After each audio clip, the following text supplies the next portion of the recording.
আর এবার নজর রাখবো আরশোলার উপদ্রব, তাও আবার বিমানে, এয়ার ইন্ডিয়ার বিমানে আরশোলার উপদ্রব, যার জেরে প্রশ্নের মুখে এয়ার ইন্ডিয়ার যাত্রী পরিষেবা। সান ফ্রান্সিসকো থেকে মুম্বাই বিমানে আরশোলা, এমনটাই অভিযোগ সামনে আসছে। অভিযোগ করছেন দুইজন যাত্রী। প্রতিনিধি অনুপ এই মুহূর্তে আমাদের সঙ্গে রয়েছেন। অনুপ, এই অভিযোগ সামনে আসার পর খুব স্বাভাবিকভাবে যাত্রী পরিষেবা নিয়ে তো বড়সড় প্রশ্ন উঠছে।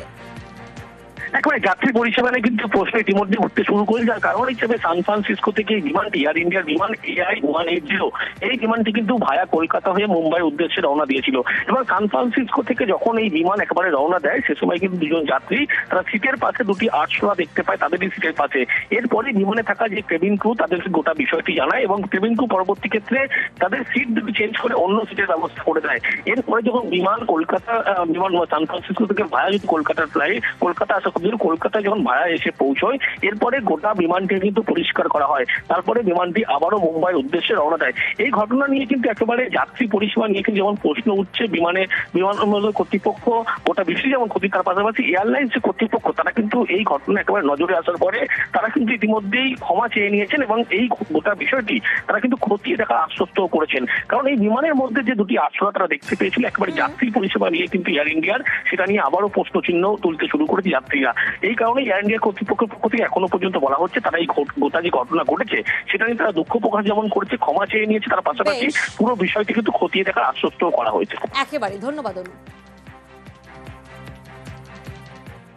নজর রাখবো এবার ডিএ মামলার শুনানি পেছলো, সুপ্রিম কোর্টে পেছলো ডিএ শুনানি, মেরিটের উপর ডিএ শুনানির পরামর্শ।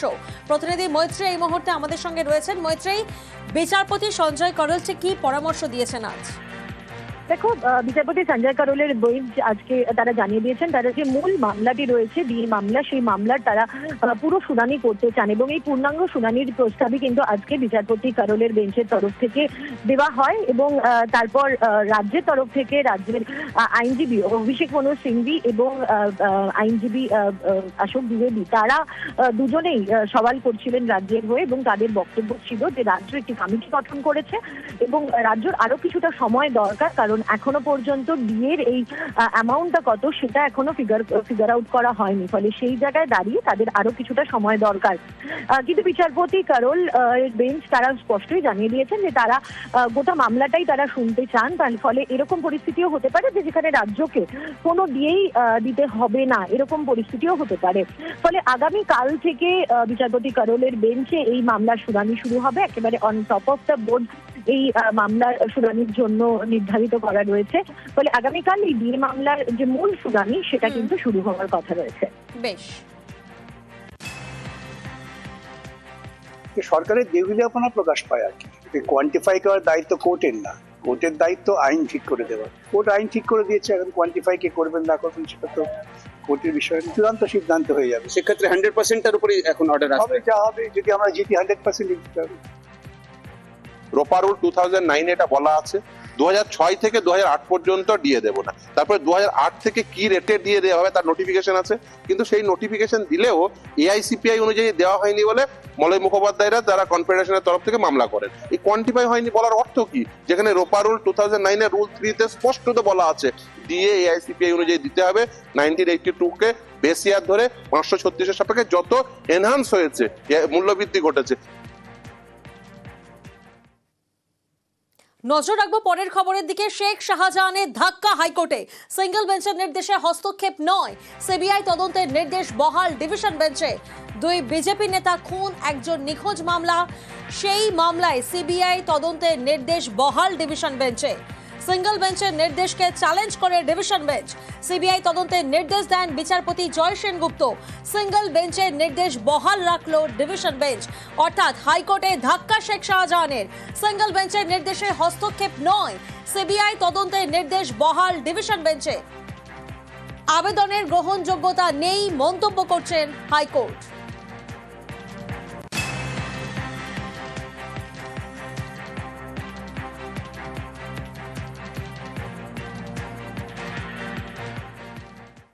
এবার নজর রাখি বাগডোগরার দিকে। সেখানে নির্বিচারে গাছ কাটা হচ্ছে, অবাধে গাছে পড়ছে কোপ। রাস্তার ধার থেকে গাছ কাটার অভিযোগ সামনে আসছে। অভিযোগ কাদের বিরুদ্ধে? দুষ্কৃতী এবং হোর্ডিং সংস্থার বিরুদ্ধেই অভিযোগ। অভিযোগ করছেন স্বেচ্ছাসেবী সংগঠন। যে ছবি এই মুহূর্তে আপনারা দেখছেন বাগডোগরা, সেখানে দিনে দুপুরে প্রকাশ্যে নির্বিচারে গাছ কাটার অভিযোগ সামনে আসছে। অবাধে গাছে পড়ছে কোপ এবং অভিযোগ কাদের বিরুদ্ধে? দুষ্কৃতীদের বিরুদ্ধে, হোর্ডিং সংস্থার বিরুদ্ধে। রাস্তার ধার থেকে গাছ কাটার অভিযোগ সামনে আসছে, অভিযোগ স্বেচ্ছাসেবী সংগঠনের।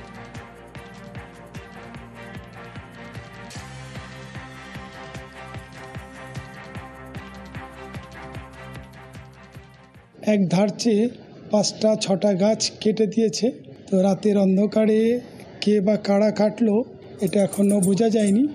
তো কষ্ট হয়, এত বড় গাছ যদি যে লাগায় তার হাত থেকেই তার চোখের সামনে কেটে ফেলে। তো সেই জন্য পরিবেশ বাঁচানো নিয়ে এত উদ্যোগ, বন উৎসব পালন। তো সেই ক্ষেত্রে যদি এভাবে গাছ বড় হওয়ার পরে গাছই কেটে দেয় তাহলে এর পরিবেশ রক্ষা কী করে হবে?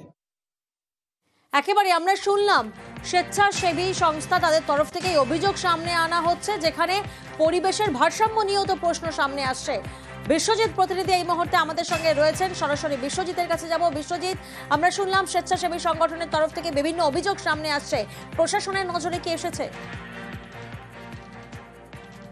দেখো, প্রশাসন নজরে এসেছে কারণ এই লোয়ার বাগডোগরা গ্রাম পঞ্চায়েতের যিনি উপপ্রধান তিনিও ঘটনাস্থল পরিদর্শন করেছেন। যেহেতু তার এলাকার মধ্যে রাস্তার দুধারে কিন্তু এই সবুজায়নের লক্ষ্যেই স্বেচ্ছাসেবী সংগঠনের উদ্যোগে এই গাছ লাগানো হয়েছিল, যে গাছ কিন্তু 3 থেকে 4 বছর প্রায় উঁচু হয়ে গিয়েছিল গাছ, এবং তিনি প্রায় প্রত্যেক দিন এই গাছের ওপর লক্ষ্য রাখতেন। কিন্তু এই দুষ্কৃতীদের হানায় গাছ একেবারে কাটা পড়েছে, এবং যা নিয়ে কার্যত তার চোখে জল। এবং তিনি স্বেচ্ছাসেবী সংগঠন গোটা ঘটনায় কিন্তু সরকারের ভূমিকা নিয়েও প্রশ্ন করছে, যাতে সরকার প্রশাসন যদি নজর দিত তাহলে কিন্তু এই গাছকে রক্ষা করা যেত। শুধুমাত্র বনসৃজন করে চলবে না, গাছগুলোকে রক্ষা করতে এবং সেই উদ্যোগে তিনি কিন্তু প্রশাসনের দিকে দৃষ্টি আকর্ষণ করেছেন। তবে প্রশাসন বলছে যে পুরো বিষয়টি তারা দেখেছে, এবং যদি এই ঘটনায় কেউ বা কারা জড়িত হয় তাহলে অবশ্যই ব্যবস্থা নেওয়া হবে। কারণ দেখা যায় যে বিভিন্ন সময় হোর্ডিং কোম্পানি তারা তাদের হোর্ডিং ঢেকে যায় এই গাছে, সেই গাছকে তারা কিন্তু দুষ্কৃতীদের দ্বারা একেবারে গাছকে কেটে ফেলে। সেই হোর্ডিং কোম্পানি কি এই গাছ কাটার সঙ্গে যুক্ত রয়েছে, না কোনো দুষ্কৃতী গাছ কেটেছে, তা নিয়ে কিন্তু অবশ্যই প্রশ্ন উঠছে। তবে পুরো বিষয়টি লোয়ার বাগডোগরা গ্রাম পঞ্চায়েত তারা বিষয়টি দেখছে, এবং তারা বাগডোগরা পুলিশকে জানিয়েছে। ইতিমধ্যে গোটা ঘটনাটি কিন্তু বাগডোগরা পুলিশও পুরো বিষয়টি কিন্তু দেখছে। ধন্যবাদ বিশ্বজিৎ। আমি গিয়েছিলাম সেখানে, প্রায় 10-12টা গাছ ম্যাচিওর 4-5 বছর পুরনো হবে গাছগুলো। তো এই দুষ্কৃতীগুলো রাতের অন্ধকারে এই গাছগুলো কেটে দিয়েছে। খুবই দুঃখজনক এবং দুর্ভাগ্যজনক ঘটনা। এর তীব্র নিন্দা করছি আমি, এবং আমি পুলিশ প্রশাসনকে অনুরোধ করব যেন তারা এই ধরনের দুষ্কৃতীদের চিহ্নিত করে তাদের বিরুদ্ধে আইন অনুযায়ী ব্যবস্থা গ্রহণ করেন। টানা বৃষ্টি, নাগারে বৃষ্টি, যাতে ফুঁসছে কুঁয়ে নদী। জলমগ্ন লাভপুরের বিস্তীর্ণ এলাকা, অন্তত 15টি গ্রামের যোগাযোগ কার্যত বিচ্ছিন্ন। তার ফলে দেখুন, নৌকা করে পরীক্ষা কেন্দ্রে যাচ্ছে পড়ুয়ারা। লাভপুরে 3টি স্কুলের পরীক্ষা অন্যদিকে আপাতত বন্ধ রাখা হয়েছে। প্রতিনিধি ইন্দ্রজিৎ এই মুহূর্তে আমাদের সঙ্গে রয়েছেন। ইন্দ্রজিৎ, সত্যি এক বেদনাদায়ক ছবি, যেখানে নৌকায় চেপে পরীক্ষা কেন্দ্রে যেতে হচ্ছে, কারণ বিকল্প তার কোনো ব্যবস্থা নেই। কিভাবে এই সামগ্রিক পরিস্থিতির মোকাবিলা করছেন স্থানীয়রা? দেখো, একদমই যেটা বলে রাখবো, ইতিমধ্যেই লাভপুরের 15টি গ্রাম কিন্তু জলমগ্ন হয়ে পড়েছে। আর তার জেরে লাভপুরের কান্দরকুলো বা যে সমস্ত স্কুলগুলি রয়েছে, উচ্চ বিদ্যালয়গুলি রয়েছে, সেখানে পরীক্ষা চলছিল। আর তার ফলে যে সমস্ত ছাত্রছাত্রীরা পরীক্ষা দিতে যাচ্ছে তাদেরকে কিন্তু নৌকা করে চেপে পরীক্ষা দিতে হচ্ছে। অন্যদিকে বেশ কিছু স্কুল ইতিমধ্যেই ছুটি ঘোষণা করে দেওয়া হয়েছে। তারা কিন্তু যেহেতু ছাত্রছাত্রীরা স্কুলে যেতে পারছে না, সেই জন্য সেখানে পরীক্ষা বন্ধ রয়েছে। আর যে কটি স্কুলে পরীক্ষা চলছে সেখানে কিন্তু যেতে হচ্ছে নৌকা করে চেপে যেতে হচ্ছে ছাত্রছাত্রীদেরকে পরীক্ষা দিতে। আর এইটাই জেলা প্রশাসন নজর রাখছে, এবং আমরা জেলা প্রশাসনের সঙ্গে যেটা কথা বলেছিলাম, তারা জানিয়েছে যদি আজকের মধ্যে জল না কমে সেক্ষেত্রে কিন্তু স্কুলগুলি, অর্থাৎ ওই যে এলাকাগুলি জলমগ্ন হয়ে পড়েছে সেইগুলিকে কিন্তু স্কুল যেগুলি রয়েছে সেগুলি কিন্তু ছুটি দিয়ে দেওয়া হবে। এবং তাছাড়া কোনো উপায় এই মুহূর্তে নেই, কারণ সাধারণ মানুষ কিন্তু ভোগান্তির শিকার হচ্ছে, তার সঙ্গে সঙ্গে স্কুলের ছাত্রছাত্রীরাও শিকার হচ্ছে। বেশ, স্কুলে নৌকাতে করে স্কুলে পরীক্ষা দিতে এসেছি। এখনো নৌকা আসেনি আমাদের এখানে। নৌকা আসবে, তারপর আমরা দিতে পারবো। এখানে অনেক জল, আমরা নৌকাতে করে যাতায়াত করি। বন্যার সময় আমাদেরকে এইভাবেই আসতে হয়। আতঙ্ক লাগে, ভয় লাগে? হ্যাঁ, ভয় লাগে। জলে পড়ে যাওয়ার ভয় লাগে, সাপ টাপ যদি চলে আসে তখন ভয় লাগে।